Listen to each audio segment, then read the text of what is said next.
Halo sob, ketemu lagi sama Mimin di berita terkini MotoGP. Tahun 2024 bisa dibilang tonggak berubahnya alur cerita MotoGP. Karena mungkin ini adalah akhir dari eranya Ducati Cup bisa terjadi. Musim depan, motor Ducati akan hilang 2 motor. Tentu pertarungan di depan berkurang dengan kemungkinan banyaknya motor Ducati juga akan berkurang. Dan apakah ada yang diuntungkan dari Ducati Effect ini? Kita bahas.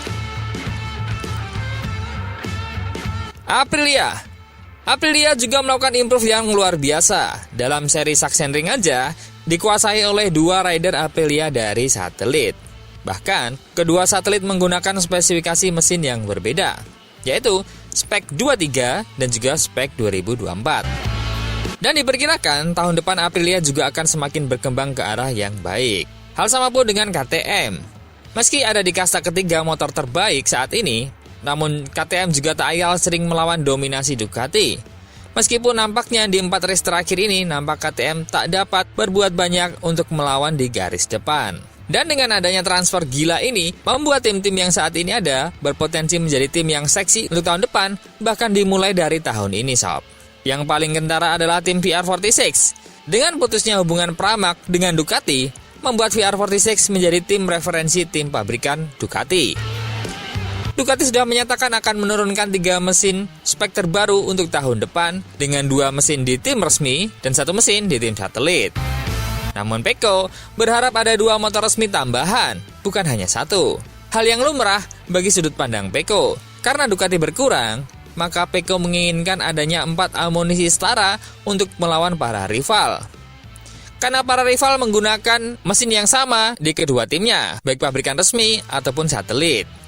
Sebut saja KTM. KTM akan menurunkan 4 motor dengan spesifikasi yang sama. Aprilia juga menurunkan hal yang sama. Yamaha apalagi? Proyeknya dengan kentara terlihat tahun depan akan menggunakan 4 mesin dengan seri yang sama, upgrade terbaru dari Yamaha. Namun nampaknya Ducati memiliki kebijakan tersendiri dengan memilih 50% jumlah kendaraan seri lama dan sisanya adalah seri baru.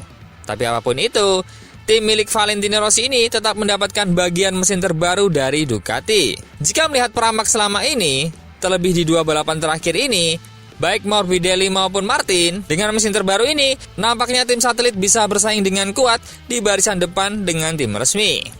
Bahkan sering mengalahkan Pecco dan Bastianini dalam balapannya.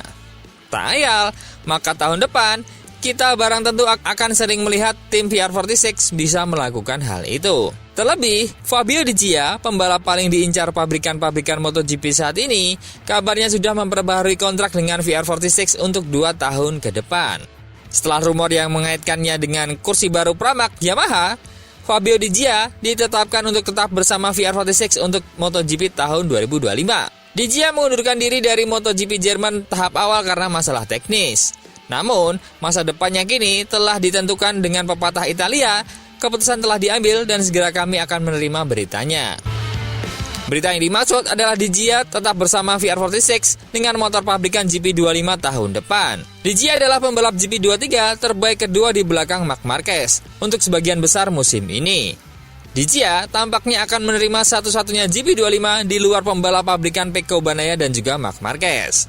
Namun sebelum itu, Di Gia masih memiliki lebih dari setengah musim tersisa di atas MotoGP 23, yang dia harapkan dapat membuat lebih kompetitif dibandingkan dengan GP24 saat ini. Bicara tentang musimnya sejauh ini, Di Gia berkata, "Saya senang, saya pikir kami melakukan pekerjaan yang hebat di paruh pertama musim ini, dan saya pikir kami sepenuhnya sesuai dengan harapan. Berawal dari tahun lalu saat saya naik podium dan menang, tentu saya ingin melanjutkan dengan baik podium dan menang.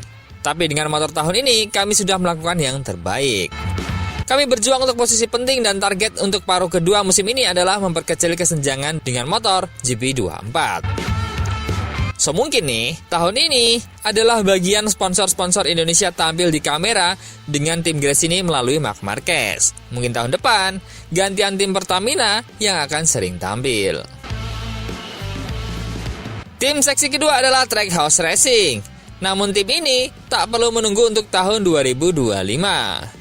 Karena Trackhouse dua-duanya akan mendapatkan spesifikasi pabrikan terbaru setelah seri Jerman ini. Barang tentu, dengan kuatnya Aprilia di berbagai trek, maka tak ayal kita akan melihat tak hanya tim resmi saja, tapi Miguel dan juga Raul bisa lebih sering bertarung atau setidaknya menjuarai sprint race.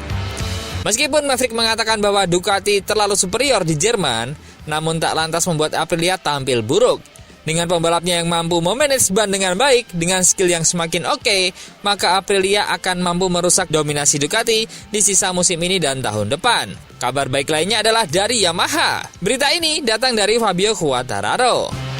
Fabio Quartararo memberikan harapan bagi Yamaha. Kami tahu di mana kami bisa berkembang. Saya pikir paruh kedua musim ini akan lebih baik dan saya pikir kami akan berkembang. Fabio Quartararo yakin Yamaha menuju ke arah yang benar meski MotoGP Jerman di Sachsenring sulit. Tempat kemenangan MotoGP terakhir pada tahun 2022, Quartararo berada di posisi 11 pada akhir balapan 3 lap hari Minggu. Namun, meski gagal masuk 10 besar, juara dunia 2021 melihat banyak hal positif menjelang paruh kedua tahun ini. Quartararo berkata, GP yang sulit, tapi hari ini berjalan jauh lebih baik dari yang diharapkan. Kami kehilangan banyak hal di awal dengan ban baru, tapi saya finish dengan jarak yang kurang lebih sama dengan pemenang seperti yang saya lakukan di sprint kemarin. Kami telah membuat kemajuan sejak awal tahun. Kami bekerja keras dan hasilnya belum terlihat. Tetapi kami sedang dalam perjalanan dan semoga Anda dapat segera melihat langkah-langkah yang telah kami buat. Di luar prediksi, Remy Gardner tampil mengesankan dalam penampilan pengganti Alex Rins. Setelah melakukan perubahan dari sprint race, Gardner langsung merasakan peningkatan dalam pemanasan yang berlanjut ke Grand Prix. Kami melakukan perubahan pengaturan untuk meningkatkan feeling saya terhadap sepeda motor. Saya merasakan perbedaan saat pemanasan, dan saya pikir kami bisa melakukan balapan dengan cukup bagus.